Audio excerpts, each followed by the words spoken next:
अस्सलामुअलैकुम। जी हाँ, मैं हूँ Jabeen AKA DJ। Welcome to एक रेसिपी।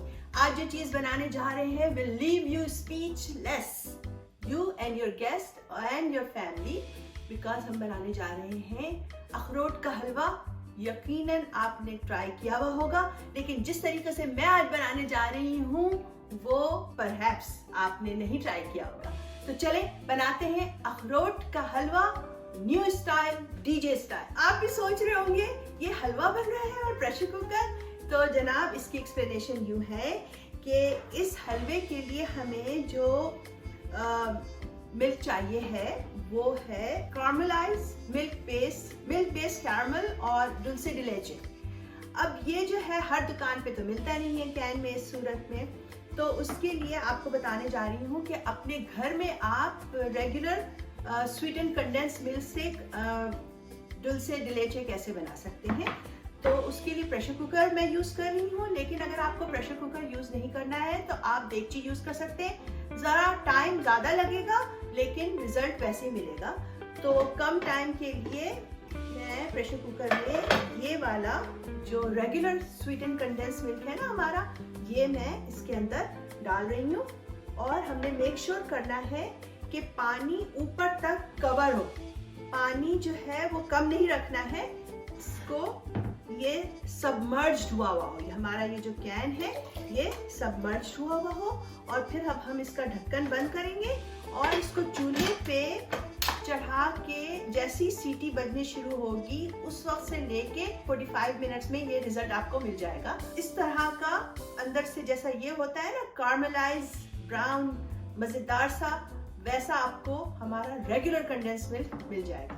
तो चलें इसको स्टार्ट करते हैं, इसको चढ़ाते हैं और फिर उसके बाद अपने रेसिपी की तरफ चलते हैं अखरोट के हलवे। तो आफ्टर 45 मिनट्स के बाद मैंने प्रेशर कुकर का चूल्हा बंद कर दिया और अपने कैन को प्रेशर कुकर में ही रहने दिया जब तक ये कंप्लीटली कूल डाउन नहीं हो जाए।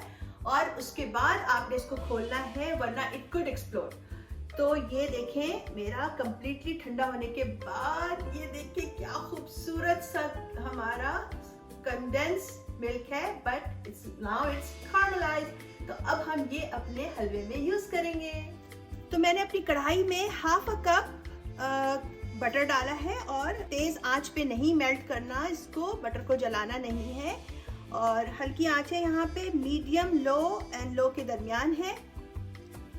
तो जैसे ये मेल्ट होगा फिर हम इसमें हमारा बटर मेल्ट हो गया है और अब इसमें मैंने 1 कप पाउडर मिल्क डाल दिया है। अब इसको हल्की आंच पे ही हम थोड़ी देर तक भूनेंगे। याद रखें कि इसको जलाना नहीं है, ब्राउन नहीं करना।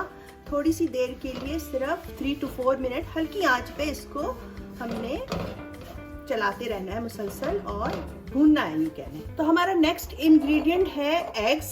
यहाँ पे मैंने 4 एग्स लिए हैं। अब इनको मैं बीट कर लूंगी।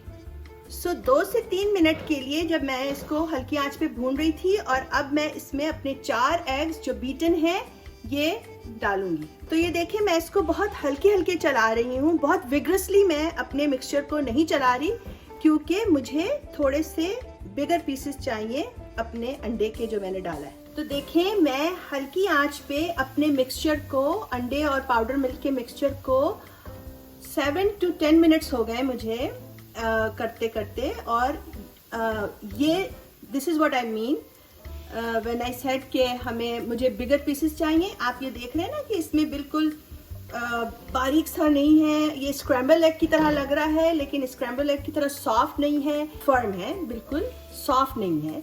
तो दिस इज व्हाट आई मेंट कि मुझे थोड़े बड़े पीसेस चाहिए। तो अब जो है इसमें टाइम आ रहा है हमारे, ऑफ कोर्स ये अखरोट का हलवा है तो अखरोट यानी वॉलनट जाने का। मेरे पास यहाँ पर 1 कप वॉलनट है, ये मैं डाल रही हूँ। थोड़ी सी देर अखरोट डाल के मैं इसको भूनूंगी ताकि अखरोट एक तो भून के थोड़ा सा उसका मज़ा जो है वो रिफ्रेश कर देना है। तो लाइक 1 मिनट ये सारा प्रोसेस मीडियम लो हीट पे हो रहा है। और अब टाइम आया है हमारे ये खूबसूरत सा कैरमलाइज मिल्क के डालने का, sweet and condense caramelise milk. This is absolutely normal. ये थोड़ा सा थिक होता है अपने regular sweet and condense milk के मुकाबले में।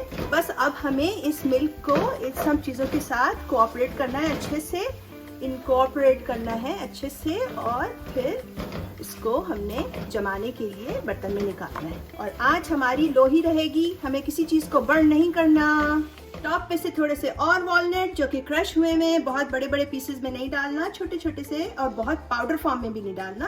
तो ये 1/4 कप और मैंने डाल दी। कैरामल कंडेंस मिल्क का 14 ऑन्स का पूरा कैन यूज हुआ है। तो ये देखें हमारा हलवा रेडी है, बड़ा ही खूबसूरत सा कलर आ गया है माशाल्लाह से। और ये अब हमारे डिश में जाएगा और इसको जमाएंगे। लेकिन जमाने जाने से पहले चूल्हा बंद करते हैं और हम अपना ऊपर से थोड़ा सा इसमें नटमेग डालते हैं, विच इज जायफल नटमेग।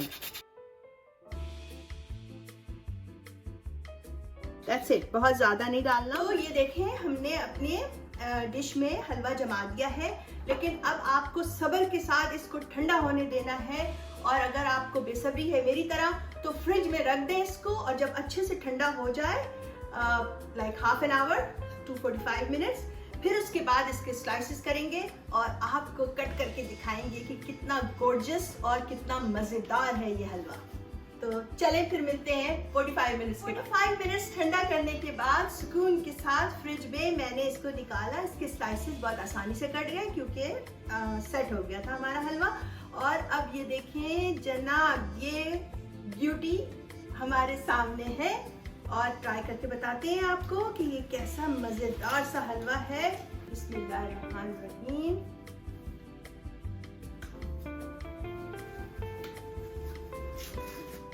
बहुत ही स्पेशल हलवा है, स्पेशल ओकेजन पे बनाए, ईद बकरीद पे बनाए और इस ईद पे तो जरूर बनाए। बहुत सारे लोग कंफ्यूज हो जाएंगे कि ये हबशी हलवा है क्या, और टेस्ट भी हबशी हलवा जैसा ही करेगा। लेकिन you know the secret, don't reveal the secret, let them think whatever they want to think. तो जनाब लाइक करते जाइए अगर आपको वीडियो अच्छी लगी है, और ये मत भूलिएगा कि आपके खाने में मजा इंग्रेडिएंट से नहीं आता, प्यार और तवज्जो से आता है। So always cook with your heart. ऐसी और बहुत सारी दिलचस्प और मजेदार रेसिपीज के लिए आइंदा भी मिलते रहेंगे। उस वक्त तक के लिए इजाजत चाहती हूँ। अल्लाह हाफिज।